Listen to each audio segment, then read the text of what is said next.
থেকেই চলে আসছে যে সরকারি যে প্রাথমিক বিদ্যালয়গুলো আছে বেসরকারি পথে নিয়ে চলে যাওয়ার চিন্তা। সে কি আমাদের রাজ্য সরকার হোক এবং কেন্দ্রীয় সরকার হোক।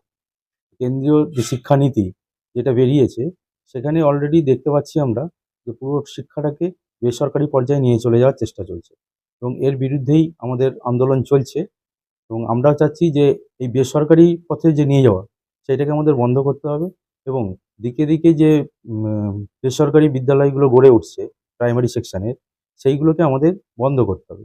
এই বন্ধ করার বন্ধ করতে গেলে আমাদের ওই বেসরকারি স্কুলগুলো যে বাংলার শিক্ষার আওতায় নিয়ে চলে আসছে সেই বাংলার শিক্ষার আওতা থেকে ওদেরকে বার করতে হবে।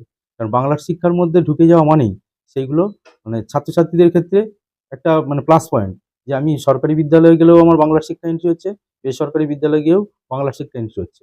আবার কি দেখা যাচ্ছে, বিশেষ করে সরকারি বিদ্যালয়ে আবার ফিরে আসছে বাচ্চাগুলো কখন? যখন ক্লাস 4 বা 5 থেকে যখন